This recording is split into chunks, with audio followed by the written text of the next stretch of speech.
বাবাকে না জানিয়ে একটা ডিভোর্সি মেয়ে বিয়ে করেছে। এতে কোনো সমস্যা ছিল না। ভাইয়া হয়তো ভাবির সৌন্দর্য দেখে বিয়ে করেছিল, কিন্তু ভাবির আচার ব্যবহার আমাদের সুখের সংসারে অশান্তি নেমে এসেছে। আমার বয়স খুব কম হলেও আমি ভাবির সকল কর্মকাণ্ড বুঝতে পারি, কিন্তু ভাবির এরকম বাবা মায়ের উপর অত্যাচার আমার কিছুতেই সহ্য হতো না। আর ভাইয়া তো চাকরির কাজে শহরে থাকত। একদিন ভাবিকে হোটেলে নিয়ে গেলাম, আর হোটেলে নিয়ে যা করেছিলাম তা শুনলে তোমাদের মাথা গরম হয়ে যাবে। তাহলে মূল ঘটনাটি বলি। এইমাত্র আমি ৫০০ টাকার ৩টা নোট ড্রেসিং টেবিলের উপর রেখে কিচেনে গেলাম, এখন দেখি টাকাটা নেই। সোহান, টাকাটা কি তুমি নিয়েছ? ভাবির এই কথা শুনে আমার মাথা জ্বলে উঠল। শেষ পর্যন্ত চোর বানিয়ে দিল আমাকে। ছি! অবশ্য বেকারদেরকে মানুষের অনেক কথা শুনেই বেমালুম হজম করতে হয়। কথায় কথায় মাথা জ্বলে উঠলে চলে না। অনেক কষ্টে নিজেকে সামলে নিয়ে বললাম, না ভাবি, আমি নেইনি। হয়তো অন্য কোথাও রেখেছ, ভালো করে খুঁজে দেখো। ভাবি বলল, সব জায়গায় খুঁজেছি, কোথাও নেই। তুমি একটু মনে করে দেখো। এমনও তো হতে পারে তুমি মনের ভুলে নিয়ে মানিব্যাগে ঢুকিয়ে ফেলেছ, এখন মনে করতে পারছ না। এবার সত্যি সত্যি মাথায় আগুন চড়ে গেল। আমি খুব হালকা স্বরে বললাম, ভাবি, তুমি যেভাবে আমাকে অপমান করছ, এর মধ্যে যে চূড়ান্ত রকমের একটা ছোটলোকি আছে। তুমি কি তা বুঝতে পারছ? এই কথায় ভাবি শ্রাব্য অশ্রাব্য ভাষায় যা বলা শুরু করল, তাতে তাকে আর একটা ভদ্র বাড়ির ছেলে বউ কিংবা কোনো ভালো ঘরের মেয়ে বলা যায় না। এক পর্যায়ে সে বলেই ফেলল, ধামরা একটা ছেলে বছরের পর বছর ভাইয়ের ঘাড়ে বসে বসে হাতির মতো গিলছে। ৪ পয়সা ইনকামের মুরদ নেই, সে কি না আমাকে বলে ছোটলোক। আমি বারবার এদিক ওদিক তাকাচ্ছি, যেন মা এইসব কথা কোনোভাবে শুনতে না পায়। এমনিতেই সে স্ট্রোকের রুগী, কোনোভাবেই উত্তেজিত হতে পারে, এমন কিছু শুনতে দেয়া যাবে না তাকে। এরপর আর কোনো কথা জোগাল না আমার মুখে। নিঃশব্দে বাড়ি থেকে বের হয়ে গেলাম। বেলা বাজে 10টা 56। রোদ তেতে উঠেছে। আষাঢ় মাস, অথচ বৃষ্টির নামগন্ধও নেই। রোদের তাপে যেন রাস্তার পিচ গলে স্যান্ডেলে লেগে যাচ্ছে। এখন কোথায় যাব আমি? লকডাউনের ভেতর কারো বাড়ি যাওয়া যাবে না। আমাদের বাড়িটা চাঁদপুর শেরশাহ সুরি রোডে। এখান থেকে হেঁটে হেঁটে রেসিডেন্সিয়াল কলেজের পাশ দিয়ে চন্দ্রিমা উদ্যানে চলে যাওয়া যায়। বসার জন্য খুব নিরিবিলি একটা জায়গা।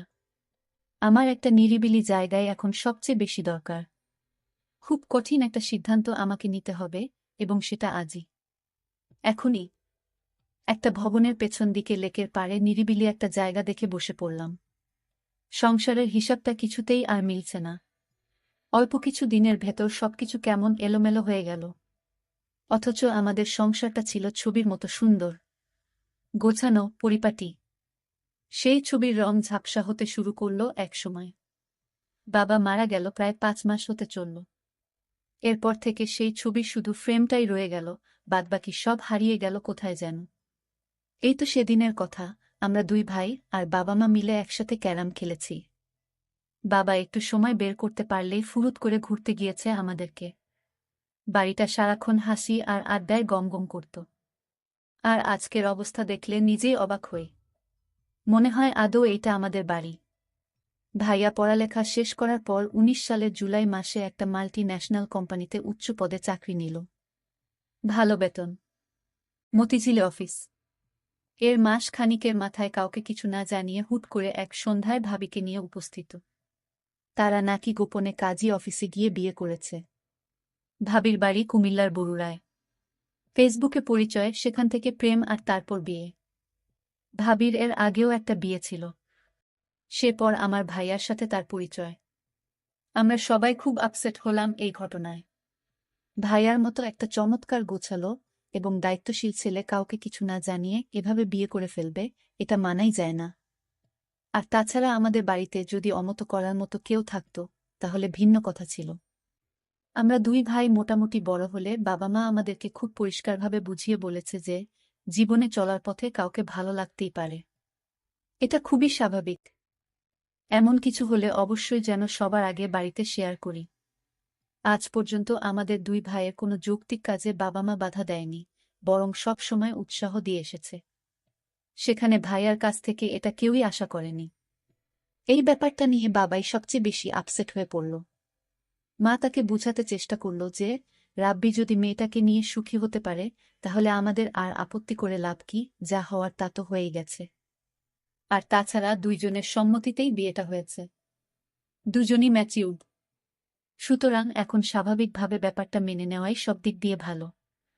ভাবির আগের বিয়ে নিয়ে বাবা মা কেউই কোনো কথা তোলেনি এই পর্যন্ত। ডিভোর্স একটা মেয়ের জীবনের খুব দুর্বল একটা জায়গা। সুযোগ বুঝে এই জায়গায় খোঁচা দেয়া কোনো ভালো মানুষের কাজ না। মা শুধু ভাইয়াকে আড়ালে ডেকে নিয়ে সেই রাতে বলেছিল, রাব্বি, তোর বাবার মনে এত বড় দুঃখ দিলি, তার কত পরিকল্পনা তোর বিয়ে নিয়ে। খুব ধুমধাম করে বড় ছেলের বিয়ে দিবে, আনন্দ ফুর্তি করবে। মানুষটা খুব কষ্ট পেয়েছে রে, স্রেফ এইটুকুই। অবশ্য ভাইয়া সেই রাতে মাফ চেয়েছিল বাবা মার কাছে। তারপরও বাবা কেমন চুপচাপ হয়ে গেল। এরপর থেকে কখনো আগের মতো সেই চঞ্চল মানুষটাকে আর দেখিনি। মাস তিনেক মোটামুটি ভালোভাবেই চলল সংসারটা। এরপর সাজানো সংসারে একের পর এক ঝড় আসা শুরু হলো।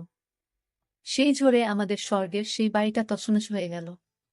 ভাবির সাথে মার তেমন বনিবনা হচ্ছিল না। একটা পর্যায়ে সংসারের শান্তির জন্য মা সবকিছু ভাবিকে বুঝিয়ে দিয়ে অবসর নিলেন। তবুও শান্তি এলো না। ভাবি চাইল তার আলাদা একটা সংসার, যে সংসারে শ্বশুর শাশুড়ি আর দেবরের মতো বাড়তি ঝামেলা থাকবে না। আমাকে ভাবি নিজে টাকা লুকিয়ে আমার উপর ছাপিয়ে দিয়েছে। ভাইয়া যেন আমায় ভুলে বুঝে আলাদা হয়ে যায় এই জন্য। এটা আমি বুঝতে পেরেছিলাম। যখন এইভাবে ভাবি আমাকে পাশাতে পারল না, তখন ভাবির মনে অন্য চিন্তা ভর করল। আমি সব সহ্য করতে পারি, কিন্তু মা বাবাকে নিয়ে কোনো কথা আমি সহ্য করতে পারি না। আমাকে ভাবি মিথ্যা দোষারোপ করুক, এত আমার কোনো সমস্যা নাই, কিন্তু বাবা মাকে নিয়ে কোনো অপমান, এটা আমি সহ্য করতে পারব না। কিভাবে আমাকে ভাইয়ার চোখে খারাপ বানানো যায়, এই সুযোগ ভাবি সবসময় খুঁজত। কিন্তু আমি তো আর বোকা না যে ভাবির মতলব আমি বুঝি না। বয়সটা হয়তো কম হতে পারে। ভাবি বাবার সাথে তেমন ভালোভাবে কথা বলতো না। বাবাকে ভাবি চা বানিয়ে দিত কোনোরকমভাবে। এতে বাবা মুখ বুজে সব সহ্য করত, ভাবিকে কোনো কিছুই বলতো না। আমি শুধু চেয়ে দেখতাম। তবে ভাবি দিন দিন মা বাবার প্রতি এক ধরনের অত্যাচার শুরু করলেন। সময় মতো মা বাবার খাবার দেওয়া, মা বাবার যত্ন কিছুই করত না সে। আমি মা বাবাকে সব সময় বুঝাতাম, ভাইয়া হয়তো জীবনে বড় একটা ভুল করে ফেলেছে, কিন্তু এই ভুলের মাসুল কি তোমাদের দিতে হবে? এ আমি কিছুতেই হতে দিব না। ভাবিকে দেখতাম, বেশিরভাগ সময় দেখতাম ফোনে কার সাথে জানি কথা বলতো। ভাইয়া যখন বাড়িতে থাকতো না, তখন ভাবি কার সাথে যেন কথা বলতো ফোনে সারাক্ষণ। এই দৃশ্য আমি দেখতে পেতাম। একদিন আমি দেয়ালের ওপাশ থেকে শুনতে পেলাম ভাবি ফোনে বলল, কাল আমার স্বামী বাসায় থাকবে না, তুমি একটু আমার সাথে দেখা করো, জরুরি কথা ছিল। ভাবির এসব কথা শুনে আমি চমকে উঠি, তার মানে ভাইয়াকে এভাবে ভাবি ফাঁকি দিয়ে চলেছে। আর ভাইয়া কিছুই বুঝতেছে না। কিন্তু ভাইয়ার মতো আমি এতটা বোকা না যে আমার চোখ ফাঁকি দিয়ে থাকবে। আমি এরপর থেকে ভাবিকে চোখে চোখে রাখি। কখন কি করে কার সাথে কথা বলে সবকিছুর খবর আমি রাখি। অন্য একদিন ভাবি ফোনে বলল, কাল কিন্তু তোমার আসতেই হবে। আমি এই দিন বাড়ি থেকে এক পাও নড়লাম না।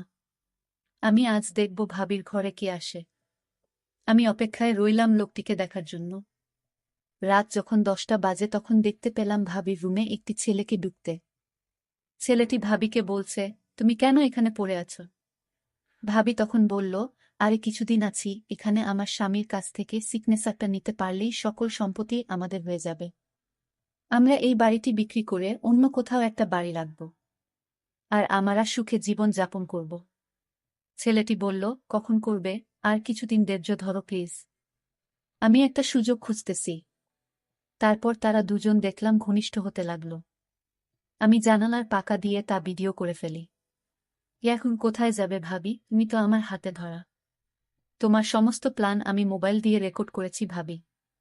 এখন আমি তোমাকে যে কি করব তা তুমি কল্পনাও করতে পারবে না ভাবি।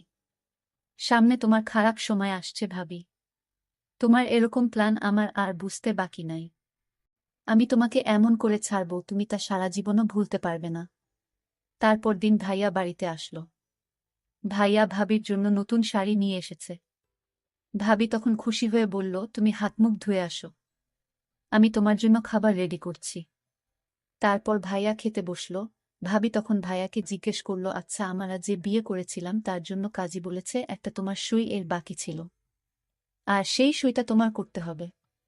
ভাইয়া বলল, আমি এই সপ্তাহ কাজের চাপে আছি, আমি 1 সপ্তাহ অফিসের কাজে চট্টগ্রাম যেতে হবে, তারপর দেখি আমি সইটা দিয়ে দিব, আমি এখন খুব বিজি। ভাবি বলল, আচ্ছা ঠিক আছে, তাহলে এই সপ্তাহ বাড়িতে এসে মনে করে সইটা দিয়ে দিতে হবে। ভাইয়া পরদিন সকালে চলে গেল। আমি ভাবির রুমে গেলাম। ভাবিকে জিজ্ঞেস করলাম, ভাবি তোমার দিনকাল কেমন কাটছে? ভাবি বলল, ভালোই তো, কিন্তু তুমি একটা চুলটা তুমি ভুলে যেও না। আমি বলেছিলাম, ভাবি তুমি কেন আমায় মিথ্যা অপমান করছো? আমাকে তোমার সহ্য হয় না, সেটা তুমি মুখে বলে দিতে পারো। তাহলে কেন শুধু শুধু আমাকে মিথ্যা অপবাদ দিচ্ছ ভাবি? ভাবি তখন রাগান্বিত হয়ে বলল, তুমি এখন আমার রুম থেকে যাও। আমি বললাম, ভাবি তুমি যে আমায় চোর বলেছ, মনে রেখো ভাবিকে যে আসল চোরটা তুমি খুব শীঘ্রই জানতে পারবে। ভাবি আমার কথা শুনে কিছুটা অবাক হয়ে গেল। তুমি আমাকে ভয় দেখাও নাকি? আমি বললাম, ভাবি ভয় না, যা সত্যি তাই বললাম। ভাবি তুমি সময় মতো সব টের পাবে। ভাবি মনে মনে চিন্তা করতে লাগল, আমার দেবর কি আমার সব প্ল্যানের কথা কি জেনে গেছে নাকি?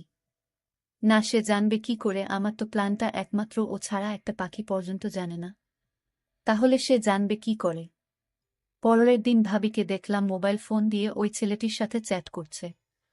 আমি ভাবির মেসেঞ্জারে ভাবির প্ল্যান করা ভিডিওটা ভাবির মেসেঞ্জারে পাঠালাম। ভাবি ভিডিওটা দেখে চমকে উঠল। আরে এ তো দেখি আমার সমস্ত প্ল্যান করার ভিডিও, এই ভিডিও দেবর কিভাবে পেল? আর সে কোথায় এই ভিডিও পেল? আমার ভিডিওটা দেখে মাথা গরম হয়ে গেল। আমি সাথে সাথে আমার দেবরকে ডাক দিলাম। দেখলাম দেবর তার ঘরে শুয়ে মোবাইলে চ্যাট করছে। আমি বলল, সুহান, এই সুহান। আমার দেবরের নাম সোহান। আমি তাকে ডাক দিলাম, সে আমার ডাক শুনেও না শোনার ভান করল। আমি 3টা ডাক দিলাম জোরে জোরে। সোহান তখন বলল, আরে ভাবি আপনি এত রাতে কি হয়েছে? ভাবি কোনো সমস্যা? ভাবি বলল, তুমি জেনেও না জানার ভান করছো কেন? আমি বললাম, ভাবি তুমি কি পাগল হয়ে গেছো? আমি কি জানি? আমি কিছু জানি না। আর তুমি কিসের কথা বলছো? ভাবি তখন বলল, তুমি এই ভিডিও কোথায় পেলে? আরে আমি এই ভিডিও, তুমি যার সাথে সম্পদ চুরি করে যার সাথে পালিয়ে যাবার প্ল্যান করছিলে সেই আমাকে এই ভিডিও দিয়েছে ভাবি। ভাবি আমার কথাটা বিশ্বাস করতে পারল না মনে হয়। ভাবি বলল, এ হতে পারে না। আমি বললাম, ভাবি তোমার প্ল্যান করা সমস্ত ভিডিও আমার কাছে আছে। আমি এই ভিডিও ভাইয়াকে দেখাবো, তারপর থানায় গিয়ে মামলা করব। তোমাকে সারা জীবন জেলে থাকতে হবে ভাবি। ভাবির সুন্দর মুখখানা শুকিয়ে গেল আমার কথা শুনে। ভাবি দেখলাম অনেক ভয় পেল। তারপর আমায় ভাবি বলল, সোহান আমি ভুল করেছি, প্লিজ তুমি এই ভিডিওটা ডিলিট করে দাও। আমি বলেছিলাম, না ভাবি, তুমি যে প্ল্যান করেছিলা সেটা যদি আমি সময়মতো না জানতাম তাহলে আমাদের তুমি রাস্তার ফকির বানিয়ে ছাড়তে। ভাইয়াকে বোকা ভেবেছ তুমি, কিন্তু আমি বোকা না। ভাবি তখন বলল, আচ্ছা সোহান তুমি কি চাও আমি তোমার সব কথা শুনবো, তাও তুমি তোমার ভাইয়াকে এই ভিডিও দেখাইও না? আমি বললাম, ঠিক আছে আমি ভিডিও দেখাবো না, তবে আমি যা বলি তাই তোমার শুনতে হবে। ভাবি বলল, ঠিক আছে আমি তোমার সব কথাই শুনব। আমি তোমার মা বাবার সাথে ভালো আচরণ করব। আমি বলেছিলাম, ভাবি তাহলে কাল আমার সাথে একটি জায়গায় যেতে হবে। ভাবি বলল, ঠিক আছে। আমি ভাবিকে পরদিন সকালে ভাবিকে নিয়ে পটুয়াখালী ঘুরতে গেলাম। ভাবিকে বললাম, ভাইয়া ফোন করলে কি বলবে? ভাবি বলল, আমি বলবো আমার বাবা অসুস্থ, তাই আমি বাবাকে দেখতে এলাম। আমি 2-4 দিন বাবার সাথে থাকতে হবে। ভাবিকে বললাম, ভাবি তুমি তো দারুণ বুদ্ধিমতী। হঠাৎ আকাশের অবস্থা খুব খারাপ হলো, প্রচণ্ড ঝড় বৃষ্টি হতে শুরু করল। আমি ভাবিকে নিয়ে একটা হোটেলে গেলাম, কারণ এখানে যারা ঘুরতে আসে তারা হোটেলেই থাকে। আমিও একটা হোটেল নিলাম। ভাবিকে বললাম, ভাবি তুমি হোটেলে বস, আমি কিছু খাবার নিয়ে আসি। আমি খাবার নিয়ে আসলাম। ভাবি তখন বলল, আমি নিচে শুয়ে পড়ি, তুমি কাটে শুয়ে পড়ো। আমি বললাম, না কোনো সমস্যা নাই, তুমিও কাটেই শু। ভাবি আমার সাথে কোনো কথা না বলে কাঠে এসে শুয়ে পড়ল। আমি সারা রাত ঘুমাইনি। আমার মনে একটাই চিন্তা, আমার মা বাবাকে এবং আমার সহজ সরল ভাইকে যেভাবে ঠকালো তার প্রতিশোধ আমাকে নিতে হবে। আমি ভাবিকে বললাম, ভাবি আজ আমি তোমায় যা বলবো তাই শুনবে, তুমি কিন্তু আমায় কথা দিয়েছিলে। ভাবি বলল, আমি তো বলেছি তোমার সব কথাই রাখব। আমি বললাম, ভাবি তুমি কি ভাইয়ার সংসার করবে নাকি ওই ছেলের সাথে চলে যাবে? ভাবি বলল, যদি ওই ছেলের সাথে চলে যেতে চাইতাম তাহলে আমি তোমাকে বলতাম না যে তোমার ভাইয়াকে সেই ভিডিওটা দেখাতে।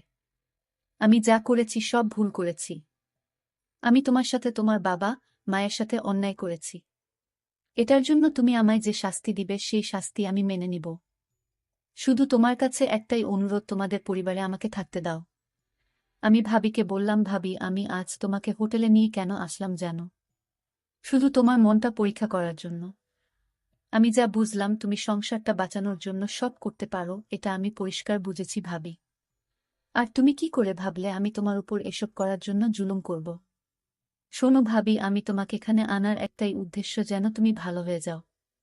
দেখো ভাবি, আমি আজ ইচ্ছা করলে আমি অনেক কিছুই করতে পারতাম, কিন্তু আমি তা করিনি। কারণ ভাবিরা মায়ের মতোই হয়। দেবরের এসব কথা শুনে, তার ব্যবহার দেখে আমি অবাক হয়ে গেলাম। আমি কান্না করতে লাগলাম আর বলতে লাগলাম, তোমার বাবা মায়ের কাছে আমায় নিয়ে চলো, আমি তাদের কাছে ক্ষমা চেয়ে নিব। আর তুমি আমাকে ক্ষমা করে দিও, আমি তোমাকে অনেক কষ্ট দিয়েছি। তোমার মতো দেবর যদি প্রতি ঘরে থাকে তাহলে প্রত্যেকটা ঘর অনেক সুন্দর হয়ে যাবে। আমি ভেবেছিলাম মাত্র 10 বছরের একটা বাচ্চা দেবর, সে তার মেধাকে কাজে লাগিয়ে সংসারটা জোড়া লাগিয়ে দিল। আমি ধন্য তোমার মতো দেবর পেয়ে। দর্শক বন্ধুরা, আমি ওই ছেলেটির উপর দোষ চাপিয়ে আমার ভাইয়ার সংসারটা বাঁচিয়ে দিলাম। ভালো করিনি। তা অবশ্যই কমেন্ট করে জানাবেন।